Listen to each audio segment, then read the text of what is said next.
Estamos en Lucas 11, voy a leer desde el versículo 29 hasta el versículo 36.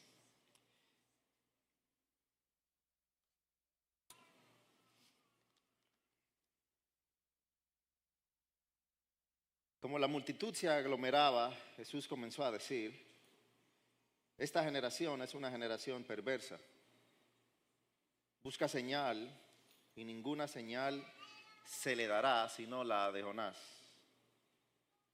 Porque de la misma manera que Jonás vino a ser una señal para los ninivitas, así también lo será el Hijo del Hombre para esta generación.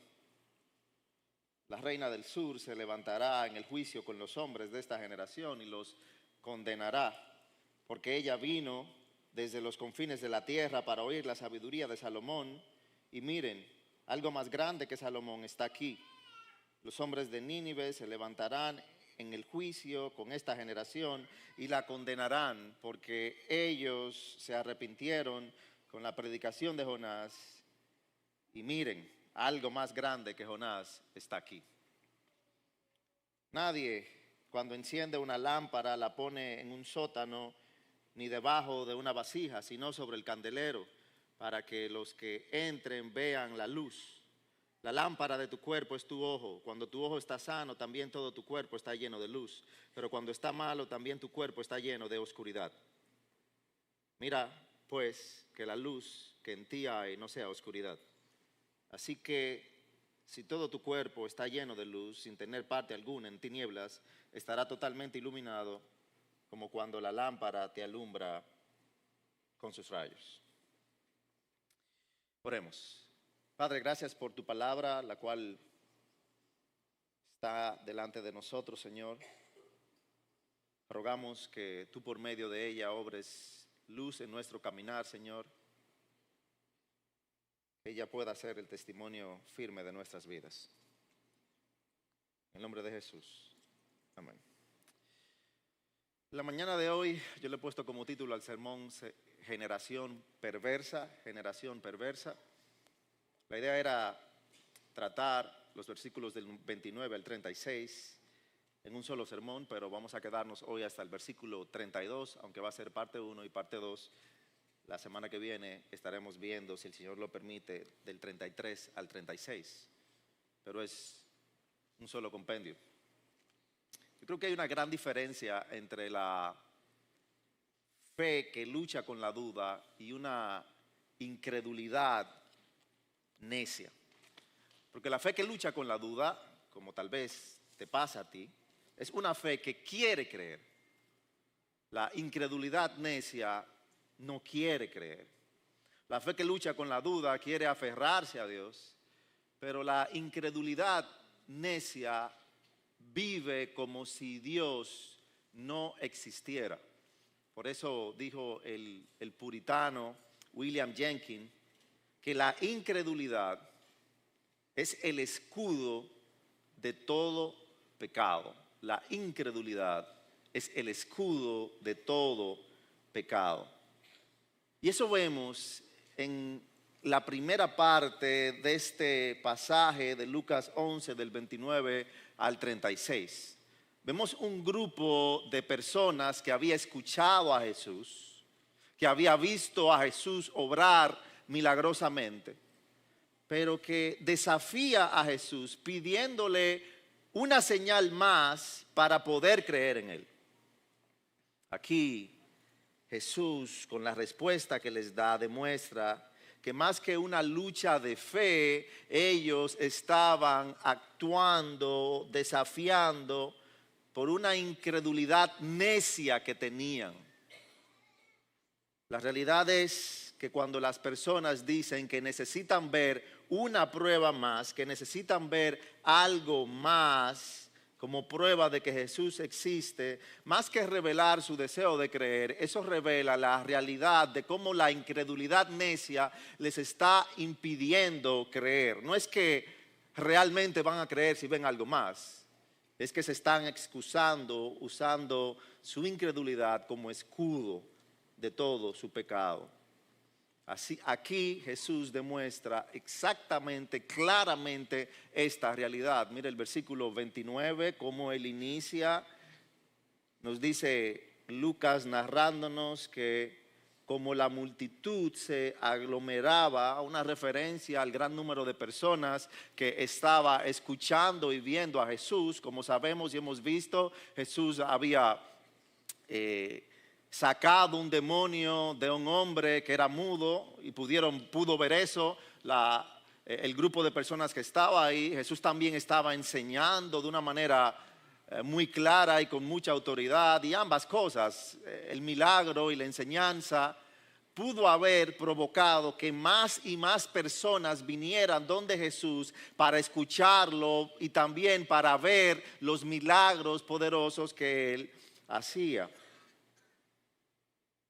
Y el mensaje de Jesús a esta multitud creciente es sin duda uno que no está a las alturas de las expectativas de los movimientos de crecimiento.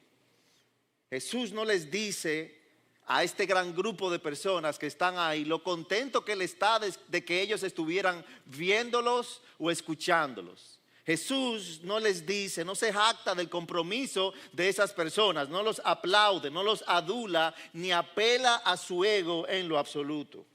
¿Qué hace Jesús? Mira cómo él inicia su enseñanza a ellos. Versículo 29, como la multitud se aglomeraba, Jesús comenzó a decir, esta generación es una generación perversa, es una generación malvada. Yo he escuchado muchos sermones. Yo he predicado una gran cantidad de sermones. El doctorado que yo hice por 5 años fue enfatizado en predicación. Y yo nunca he escuchado a un predicador introducir su sermón de esa manera, llamándole a la congregación, a aquellos que los están escuchando, ustedes son una generación perversa y malvada. Eso es algo sumamente extraño, sobre todo para el entendimiento del concepto de predicación que tenemos hoy en día. Lo que se entiende es que la gente debe salir sintiéndose bien luego de escuchar un sermón, que la gente debe salir sintiéndose alentada, que la gente debe salir sintiéndose animada.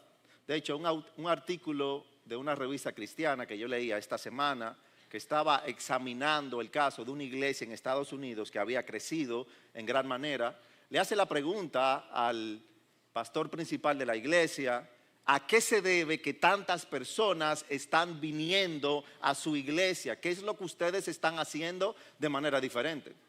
Y ese pastor, citado en la revista, contesta, creo, abro comillas, creo que traigo entusiasmo al evangelio, cierro comillas.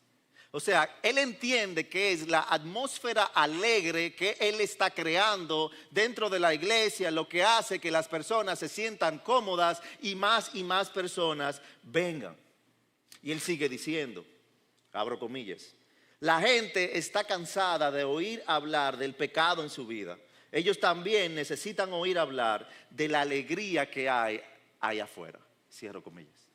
O sea, que su ministerio y la gran cantidad de personas que él tiene, él entiende que se debe a que no se debe confrontar el pecado, a que se debe hacer sentir a la persona bien. Y yo creo que parte de lo que tenemos que hacer es mostrar el gozo que Cristo trae a la vida del creyente. Yo creo que necesitamos escuchar acerca del gozo que Cristo da, pero no hay un gozo genuino si tratamos de venir a Dios sin confrontar nuestro pecado. No puede haber gozo genuino si tratamos de venir a Dios sin confrontar nuestro pecado. Eso es lo que Jesús está haciendo aquí. Y yo creo que ese mensaje, esa introducción de Jesús, llamándoles perversos y malvados, debió hacer que la multitud diera un paso atrás y se alejara de Jesús. Pero Jesús viene y les explica por qué Él le llama perversos y malvados. Lucas 11:29 sigue diciendo, esta generación es una generación perversa. ¿Por qué? Él dice, busca señal y ninguna señal se le dará sino la señal de Jonás. Jesús conocía su corazón. Él sabía que estaban allí, pero que solo querían retarlo y estaban con un corazón totalmente duro e incrédulo. El Señor conoce tu corazón. Él sabe por qué razón estás aquí. A Él no lo puedes engañar, a otra persona sí, pero a Él no lo puedes engañar. Y sabiendo esa realidad, Jesús les llama perverso, porque buscan una señal. Y te puedes preguntar cuál es el problema de buscar una señal, porque en la sociedad actual el abordar la teología para muchos es el conocimiento de Dios, es tratar de buscar señales que validen la realidad de Jesús, de Dios, fuera de la palabra de Dios. Muchos, de hecho, entienden que Jesús, que Dios les debe una señal.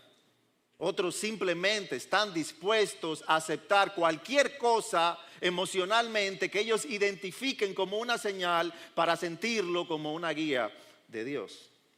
Y de hecho, sabemos que Dios mismo ha dado señales en la narrativa bíblica de su persona. A Noé, por ejemplo, en Génesis capítulo 9, en el versículo 13, Él le dijo, pongo mi arco en las nubes y será señal de mi pacto con la tierra.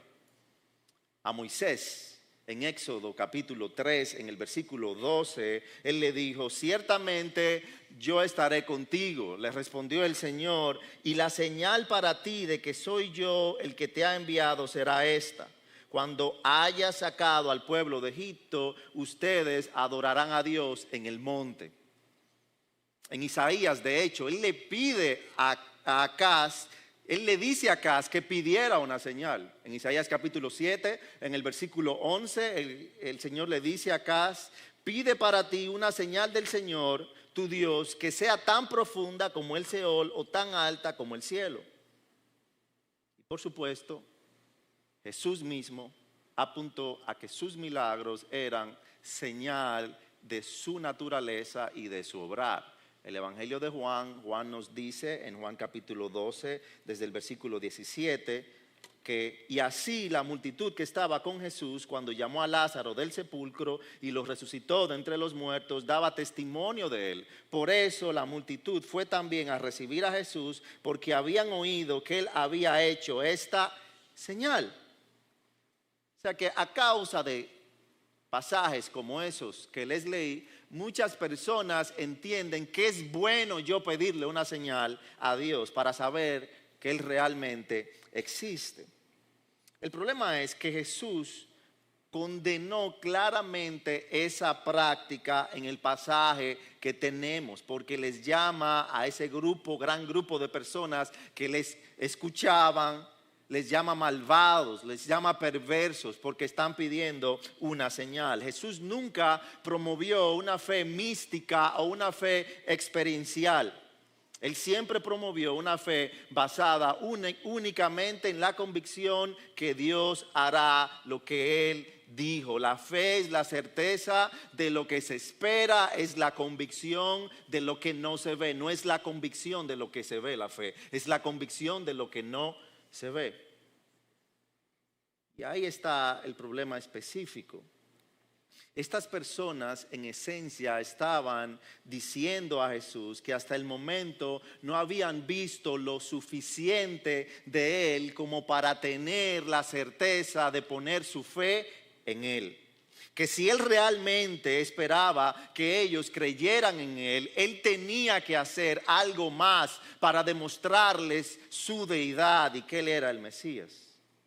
De una manera indirecta, en realidad, estaban culpando su incredulidad a la falta de evidencia que Jesús les había dado. No has hecho lo suficiente. Si quieres que creamos, entonces tendremos que ver algo realmente espectacular, Jesús. Danos muestra, danos prueba, danos evidencia de que realmente eres Dios. Y si estás familiarizado con todos los milagros que hemos visto narrado por Lucas hasta ahora, sabemos que Jesús ha dado prueba de más. Ya Él ha levantado hasta personas de la muerte, le ha sacado demonios, le ha dado vista a ciegos, ha hecho un sinnúmero de milagros y ha hablado como nadie nunca había hablado ni enseñado. Su autoridad era evidente para todo el que lo vio. Y es por eso que Jesús nos dice aquí en el versículo 29 que ninguna señal se le dará. Ya está bueno, ya yo he hecho, ya yo he hablado lo suficiente, no voy a hacer más señales. De hecho, solamente hay una señal más en camino. Ninguna señal se le dará sino la señal de Jonás.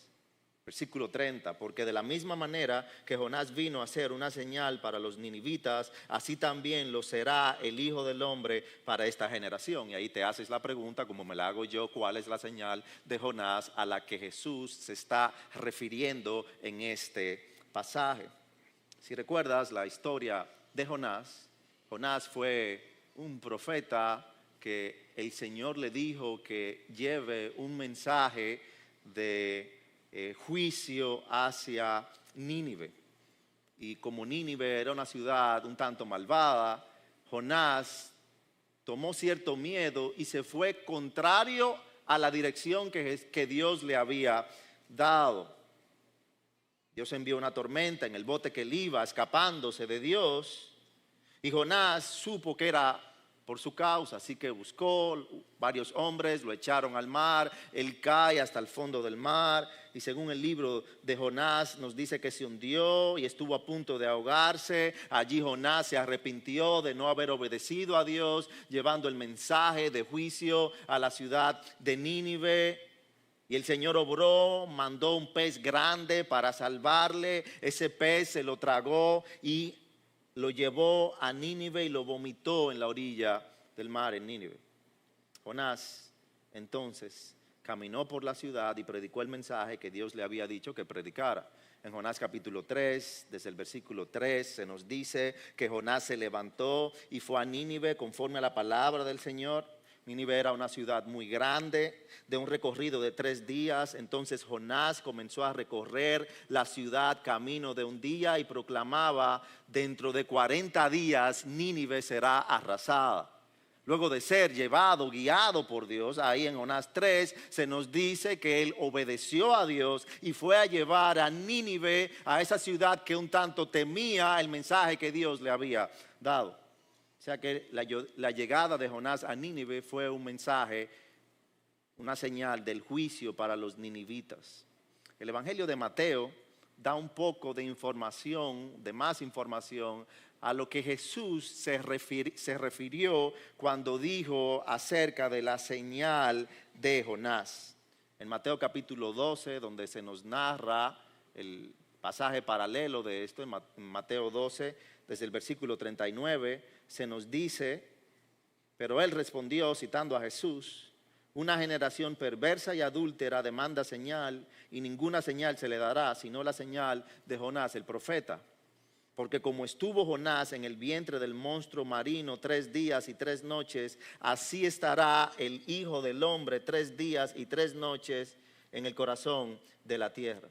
O sea que allí aprendemos un poco más de lo que Jesús quiso decir. Jonás fue liberado de la muerte y enviado a predicar a los ninivitas. Su liberación y posterior predicación fue una señal de juicio. Jesús también fue librado de la muerte. Jonás en un pez grande, Jesús en la tierra. Y la liberación de Jesús de la muerte también será una señal de juicio para los judíos.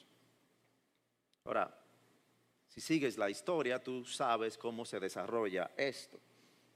Pero ve conmigo a Hechos capítulo 2, a uno de los primeros sermones de Pedro, cuando el Espíritu Santo viene y cae sobre su iglesia, el Consolador que había sido prometido, y comienzan a hablar idiomas extranjeros, lenguas, la gente los acusan de estar borrachos. Pedro dice que no estamos borrachos, sino que estamos llenos del Espíritu Santo. Entonces viene Pedro, desde Pedro capítulo 2, desde el versículo 32, y les recuerda a los judíos cómo mataron a Jesús, pero cómo Dios resucitó a Jesús de entre los muertos. En Hechos capítulo 2, desde el versículo 32, dice: a este Jesús resucitó Dios, de lo cual todos nosotros somos testigos. Así que, exaltado a la diestra de Dios y habiendo recibido del Padre la promesa del Espíritu Santo, ha derramado esto que ustedes ven y oyen. Porque David no ascendió a los cielos, pero él mismo dice: dijo el Señor a mi diestra, dijo el Señor a mi Señor, siéntate a mi diestra, hasta que ponga a tus enemigos por estrado de tus pies. Sepa pues con certeza toda la casa de Israel que a este Jesús, a quienes ustedes crucificaron, Dios lo ha hecho Señor y Cristo. La resurrección probó que Jesús es el Mesías, también probó que Israel fue rechazado por el Mesías de Dios y por lo tanto Israel estaba en condenación, Israel estaba bajo juicio. Es por eso que luego que Pedro dice esto en el versículo 37, ahí en Hechos capítulo 2, la multitud, las personas les preguntan: hermanos, ¿qué haremos? Entonces Pedro les dijo: arrepiéntense y sean bautizados cada uno de ustedes en el nombre de Jesucristo para perdón de sus pecados y recibirán el don del Espíritu Santo. Arrepentidos. Volviendo a nuestro texto en Lucas capítulo 11, Jesús les dijo que la señal de Jonás era la única señal que recibirían.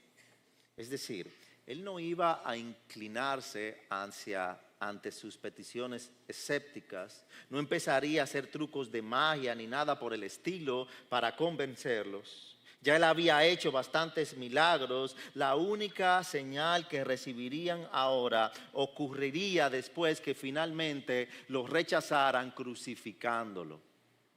Así que los llama perversos, diciéndoles que es porque te niegas a creer lo que has visto y oído, porque constantemente están tratando de retarlo y desafiarlo. Y luego él viene y les da otra señal más. Mira el versículo 31 de Lucas 11.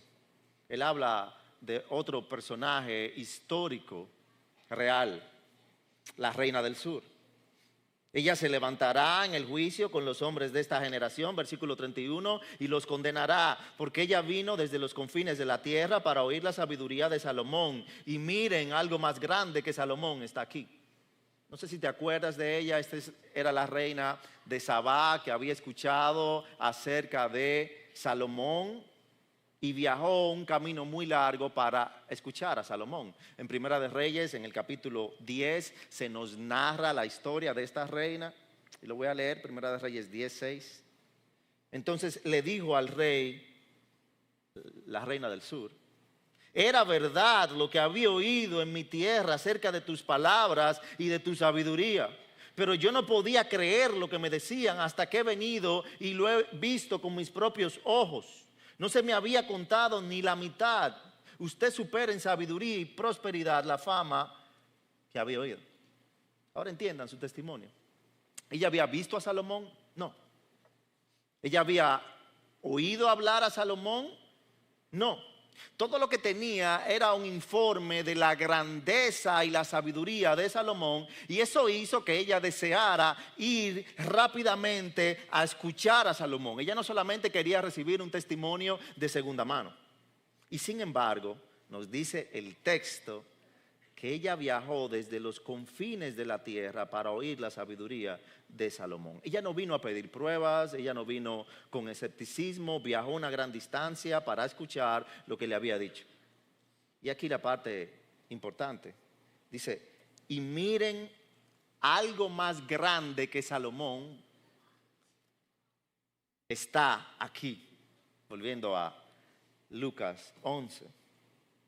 Algo más grande que Salomón, al final del versículo 31, está aquí. Y este es el punto. Ella trabajó más duro y viajó más lejos para escuchar menos sabiduría, está diciendo Jesús. Tienes la sabiduría más grande delante de ti. Tienes a la persona más suprema, más majestuosa que puede haber existido delante de ti. Y en cambio tú sigues exigiendo pruebas.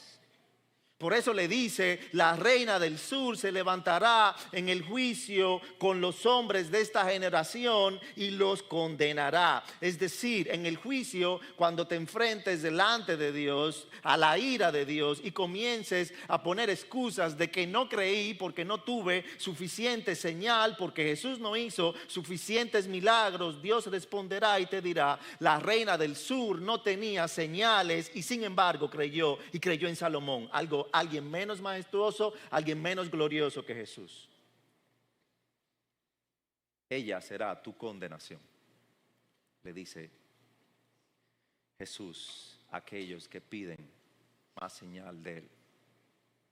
Versículo 32 de Lucas 11. Los hombres de Nínive, él sigue abundando, enfatizando en esto que está diciendo. Los hombres de Nínive se levantarán en el juicio con esta generación y la condenarán porque ellos se arrepintieron con la predicación de Jonás. Y miren, algo más grande que Jonás está aquí. Es un punto similar. Él vuelve a citar a Jonás. Jonás pasó un tiempo predicando el mensaje de juicio que vendría hacia Nínive por sus atrocidades. Y cuando los ninivitas oyeron la predicación de Jonás, leemos que se arrepintieron. Escucharon el mensaje de condenación y se arrepintieron. Eso es narrado en Jonás capítulo 3, desde el versículo 5, donde se nos dice: entonces los habitantes de Nínive creyeron en Dios y proclamaron ayuno. Luego de escuchar a Jonás, ellos creen en Dios, proclamaron ayuno y se vistieron de cilicio, desde el mayor hasta el menor de ellos. Cuando llegó a la noticia, el rey de Nínive se levantó de su trono, se despojó de su manto, se cubrió de cilicio y sentó sobre ceniza. Y mandó proclamar y anunciar en Nínive por decreto del rey y de sus grandes, ni hombre, no solamente ni hombre, pero él dijo, ni animal, ni buey, ni oveja prueben cosa alguna, no dejen que pasten o beban agua. Cúbranse de cilicio hombres y animales y clamen a Dios con fuerza y vuélvase cada uno de su mal camino y de la violencia que hay en sus manos. ¿Quién sabe? Dice él, quizás Dios se vuelva, se arrepiente y aparte el ardor de su ira y no perezcamos. Concéntrate en esa respuesta del pueblo de Nínive y de su rey al mensaje de juicio y condenación que recibieron. Todo lo que Jonás hizo fue predicar un mensaje de juicio. Eso fue lo que Dios le encomendó a Jonás. Jonás nunca mencionó arrepentimiento, Jonás nunca mencionó perdón, Jonás nunca mencionó la posibilidad de salvación, Jonás tampoco obró milagros aparte de que fue liberado de un pez grande que lo llevó a Nínive. Todo lo que estas personas escucharon fue un mensaje de juicio de un profeta que les decía que juicio vendría, que ellos iban a desaparecer por su pecado. Y la respuesta de ellos fue obviamente asombrosa, asombrosa. Ciertamente le creyeron a Jonás. Eso se prueba en su arrepentimiento inmediato y total, y uno lo ve hasta extremo, porque no solamente quisieron mostrar arrepentimiento de los hombres y mujeres, pero también de los animales. Cubrieron todo de cilicio, incluso los animales, y les dijeron a todos que llamaran, que clamaran a Dios. Y mira cómo dice el versículo 9. ¿Quién sabe? Porque no sabían. Hicieron todo esto para tal vez Dios se vuelva, se arrepienta y aparte el ardor de su ira y no perezcamos. Hagamos esto a ver si Él tiene misericordia, aunque Jonás no habló de misericordia. No tenían ninguna seguridad de que la misericordia fuera algo que Dios les iba a ofrecer. pero ellos creyeron simplemente por el mensaje de juicio que escucharon de Jonás. Volviendo a Lucas capítulo 11 en el versículo 32, ¿qué se nos dice? Los hombres de Nínive se levantarán en el juicio con esta generación y la condenarán, porque ellos se arrepintieron con la predicación de Jonás. Y miren, algo más grande que Jonás está aquí. ¿Cuál es el punto? Ellos se arrepintieron con mucho menos información que la información que ustedes han recibido. Aquí estos judíos necesitaban señales adicionales teniendo a Jesús delante de ellos, queriendo que Jesús probara una y otra vez más que era el Mesías prometido. Y Jesús dice: esta generación no necesita más señales, una generación perversa, es una generación malvada. La reina del sur no necesitó más señales para creer, el pueblo de Nínive no necesitó más señales para creer. El problema no es que haya dado muy pocas pruebas, el problema es que eres demasiado perverso para creer. Es lo que dice Jesús. ¿Tiene sentido? Jesús los llamó perversos porque ignoraron todo lo que habían visto, ignoraron todo lo que habían escuchado de Él. Trataron de decir que no podían creer porque Él no había hecho lo suficiente. Pero incluso la historia, lo que Jesús les dice, demuestra que no es así. Jesús les dice: la reina del sur buscó a Salomón. Ustedes tienen a alguien más sabio, más poderoso delante de ustedes. Lo habían visto. De hecho, habían dicho que nunca habían visto a nadie enseñar con la autoridad que Jesús enseñaba. El problema no era Jesús, el problema era el corazón de ellos, incrédulo. No estaban buscando razones para creerle a Cristo, buscaban razones para no hacerlo. Y ahí te recuerdo algo, amigo, que estás aquí. Si escuchar la palabra de Dios no es suficiente para que creas, ninguna cantidad de señales, milagros o pruebas adicionales te hará creer. Si escuchar la palabra de Jesús no es suficiente, ninguna cantidad de pruebas o milagros adicionales te hará creer. A los amigos y a los creyentes que están aquí. Porque en ocasiones caemos en el falso pensamiento de pensar: bueno, si el domingo traemos un muerto y Dios resucita ese muerto, eso va a hacer que las personas crean más fácil. A veces caemos en el gran error de pensar: si el presidente Abinader se convierte y él da testimonio de Cristo, más personas van a venir. Si Daddy Yankee se convierte, como tiene gran popularidad y las personas lo escuchan, más personas van a venir y van a creer. Eso es falso, lo que basta es la palabra de Dios. Eso es lo único que necesitamos. Mira cómo más adelante en Lucas capítulo 16 se nos narra la historia de Lázaro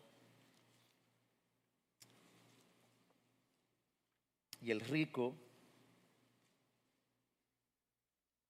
Vemos que el hombre rico muere y va al Hades y en el tormento suplica por alivio, o incluso alguien que vaya a advertirle a sus familiares para que no caigan en la misma condenación. En Lucas capítulo 16, en el versículo 27, dice: te ruego pues, Padre, que lo envíes a la casa de mi padre. Versículo 28, pues tengo 5 hermanos, de modo que Él los prevenga para que ellos no vengan también a estar en este lugar de tormento. Pero Abraham dijo: ellos tienen a Moisés y los profetas. Él está hablando, ellos tienen la palabra de Dios, ellos tienen la revelación de Dios, que lo oigan a ellos. Eso no es insensible lo que Abraham está respondiendo. Es que Abraham, estando en el cielo, sabe que el mayor poder para que alguien pueda conocer a Dios y volver su camino a Dios está en la palabra de Dios. El hombre rico, versículo 30 de Lucas 16, le contesta: No, padre Abraham, sino que si alguien va a ellos entre los muertos, se arrepentirán. Él dice, no, yo sé que tienen la palabra, yo sé que hay personas que enseñan, pero eso no es suficiente. Si alguien viene de la muerte y los busca, eso sí va a causar que se arrepientan, como a veces pensamos nosotros.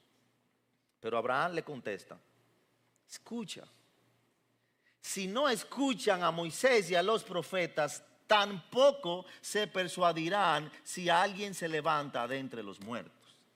Esa es la realidad. El mayor poder para generar fe en alguien no está en la experiencia, está en la palabra de Dios.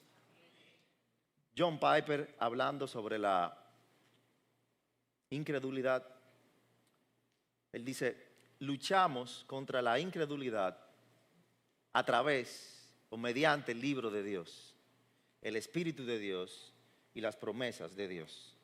Luchamos con la incredulidad por la palabra de Dios, el Espíritu de Dios y las promesas de Dios.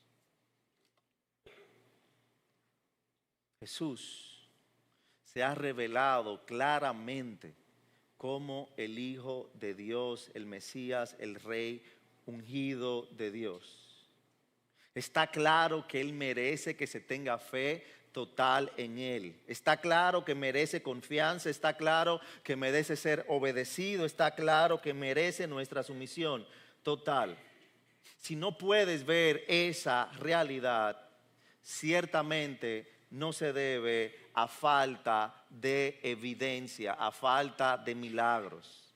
La gente no deja de creer en Cristo por falta de evidencia. La gente no cree en Cristo debido a la maldad que hay en el interior. Jesús mismo lo dijo en el Evangelio de Juan, en el capítulo 3, desde el versículo 19. Jesús dice, y este es el juicio, que la luz vino al mundo y los hombres amaron más las tinieblas que la luz, pues sus acciones eran malas. Porque todo el que hace lo malo odia la luz y no viene a la luz para que sus acciones no sean expuestas. Pero el que practica la verdad viene a la luz para que sus acciones sean manifestadas que han sido hechas en Dios. En resumen, la única explicación para la incredulidad no es la falta de evidencia, sino más bien el amor al pecado. La incredulidad se usa como escudo para el pecado. Y ahora entiendes por qué Jesús llamó a esta generación perversa, generación malvada. Seguían buscando una señal para protegerse de su pecado. No hagas eso, no caigas en ese error. No busques forzar a Dios para que valide en tu vida quién Él es por un milagro. Lee su palabra y confía en Él. No seas como esos judíos que no creían a pesar de las cosas poderosas que vieron, las palabras maravillosas que escucharon. El llamado es para que el hombre escuche las palabras de Cristo y crea en Él y deposite su confianza en Él, que someta su vida a Él, clama a Él y Él te va a responder. No te dejes atrapar en ese juego que guía hacia la condenación eterna de la incredulidad que te hace buscar, desafiar o retar a Dios. No vayas a pensar que vas a profundizar en tu conocimiento, relación por Dios, apartado de su palabra. Dios nunca se aparta de su palabra y su palabra es el arma más poderosa que Él nos ha dado para transformar nuestros corazones, para conocerlo a Él, para amarlo a Él, para deleitarnos en Él. Concluyo con una frase del pastor John MacArthur que yo espero que te rete. Dice, la indiferencia es tan condenatoria como la hostilidad. Rechazar la verdad del Evangelio de Jesucristo te hará tan culpable como si le clavaras clavos en sus manos.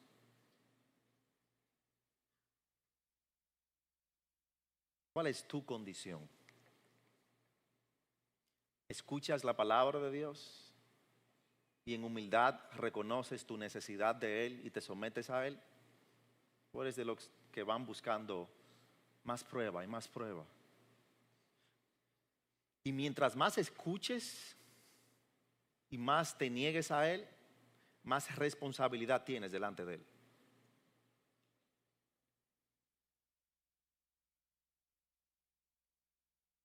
¿Cuál es tu respuesta a su obrar, a su palabra?